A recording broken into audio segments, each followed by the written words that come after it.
I knew waking up Friday was going to be a long day. I didn't realize just how long of a day it turned out to be because Friday didn't end until Saturday morning.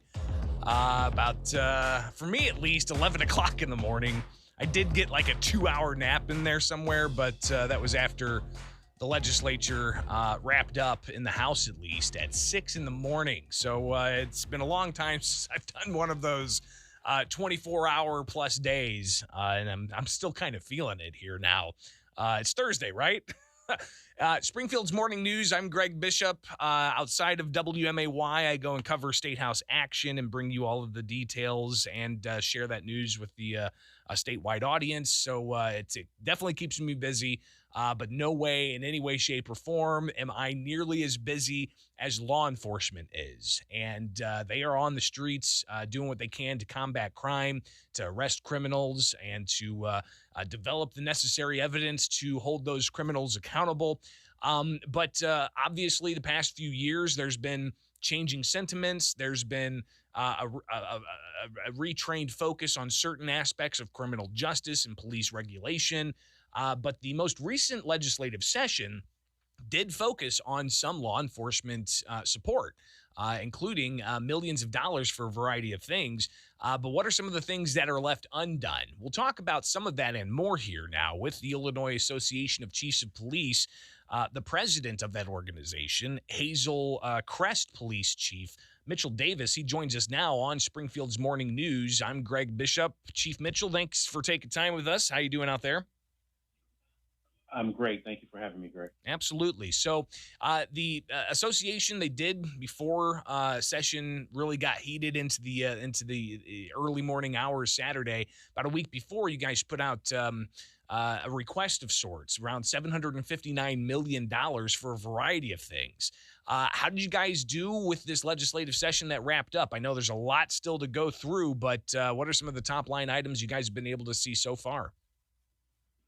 Well, you're correct. We did ask for that 759 million. That was our wish list, and we really never expected to get that, but we ended up with over $200 million. And a couple of the things that's kind of stand out with that over $200 million was $10 million for a retention program that would be monitored by the Training and Standards Board to help us keep officers in Illinois, give them some incentive, some financial incentive to stay here so that they can continue to serve the people of Illinois. Expansion of our cameras and license plate readers throughout various areas of the state of Illinois and being able to deploy them to help us to enforce the laws. Another 10 million for less lethal weapons such as tasers, beanbag rounds, things to that effect. And also funding for the Training and Standards Board to help implement the mandates that were in the Safety Act. So, while we didn't get everything we asked for, we obviously are not going to turn our heads at what was granted to us. We're talking with Hazel Crest Police Chief Mitchell Davis here. He's also the president of the Illinois Association of Chiefs of Police and getting a review of what happened in the last hours of the legislative session with the budget passing. And as you laid out there, tens of millions of dollars that's going for a variety of different things. There was one measure that came up late in the House that didn't pass through the Senate. It passed the House barely, but it was a trailer bill of sorts to the Safety Act, that measure that passed in early 2021 in the previous General Assembly. A lot of criticism in how that was crafted, and we've seen one trailer bill. What happened in the House here? What was this bill all about that State Representative Justin Slaughter got pretty passionate about in debate on the House floor? So we've successfully been able to collaborate with elected officials of all kinds in our first two trailer bills to make corrections from the aspect and the viewpoint of law enforcement from the Safety Act. And we were excited about the third trailer bill, and we were hoping that it would at least get started. And because what we're focusing on in the third trailer bill is to clean up language as far as trespassing is concerned, and Class B and C misdemeanors are what we believe are unintended uh, outcomes of when the legislation was originally crafted. And we've been working with the legislators to try to get that wording corrected. And for some reason, I guess Rep. Slaughter was not able to get the response that he was looking for. When it comes to the sentiments that we've seen in the past couple of years, how are police dealing with 2 years ago we of course in the summer had a lot of unrest. We had some efforts across the country talking about defund the police. Have we kind of turned the corner on that, and that's no longer prevalent, or are police still kind of having to deal with some of those sentiments? So I think a lot of there was a lot of emotion involved initially. After the murder of George Floyd, there was a lot of emotion and a lot of rhetoric that was going around. And from my perspective, when I heard the defund the police cry, for me, for most folks, there were some people that just have the mindset that they don't want the police, and we don't believe that that's rational. I think most people don't. I believe that a lot of people that were talking about defunding the police were talking about reallocation of funds, and that is not necessarily that's not a good thing either. Because the thing that I would tell folks is that defunding happened long ago, back in the 90s. Defunding happened, but it wasn't from law enforcement, it was from social services. Substance abuse and mental health and other social services were defunded back in the late 90s.